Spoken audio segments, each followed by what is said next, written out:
let's say you have generated a supported device which you think you like a lot and that you're about ready to make it, when instead of looking at the entire device, you take a look at a single layer and you realize that some of these geometries aren't supported very well at all. And that's probably because your support generation algorithm, which did connect many of your devices together, perhaps because you reduced the amount of support, or perhaps just because it wasn't able to connect everything, it's poorly connected.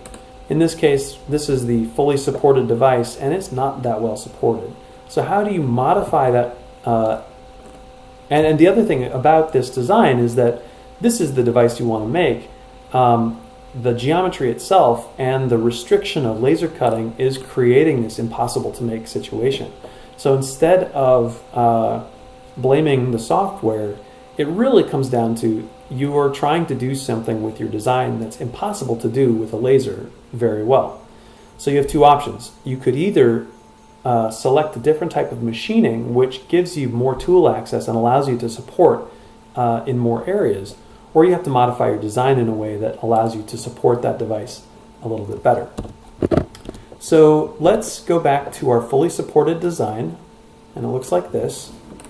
And let's draw how we would want to support that in addition.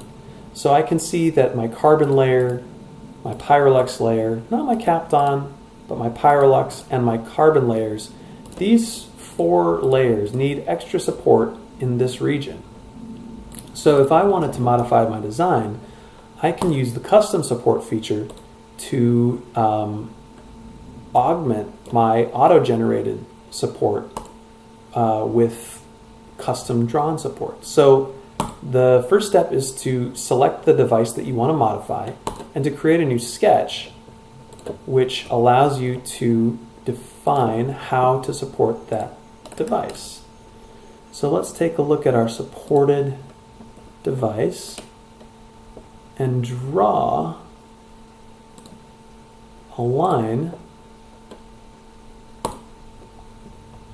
That line, we then select only those layers that we want to add support to. So there's some options here. There's the width of the support. That's basically how wide it's going to be. Out is going to be the length of that support connection and the hole that gets created. Hole radius and cut width. So the support width and the cut width are tied together. You want the cut width to always be a little bit larger than the support width. If it's smaller, it won't cut everything out. And if it's too large, it might hit the edge of the hole. So generally what I do is I say support width of 1, that's fine. Support out, let's do 0.2.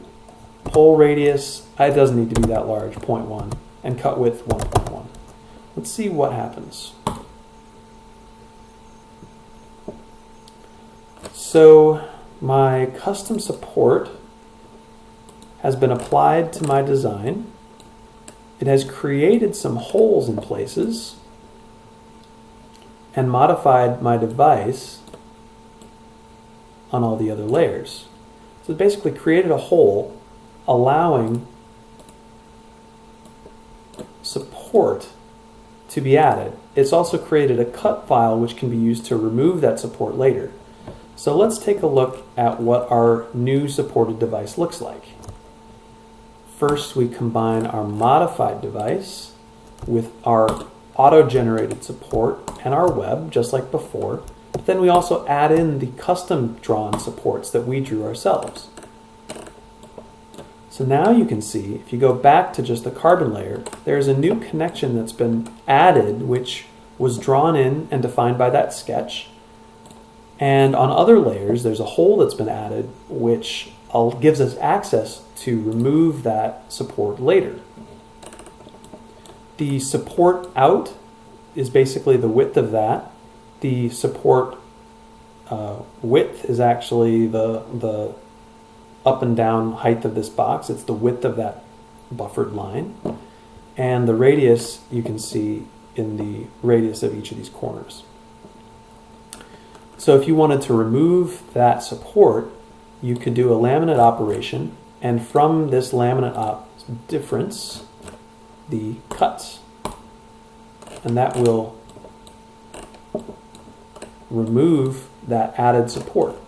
So this is how it's supported, and this is how that support gets cut in the final cut. So not only are we able to augment our design with auto-generated supports, we're also able to modify it when it's just not manufacturable. And by sketching, we can put those supports in places that matter the least to our design and affect it the least. That's pretty much the custom support generation.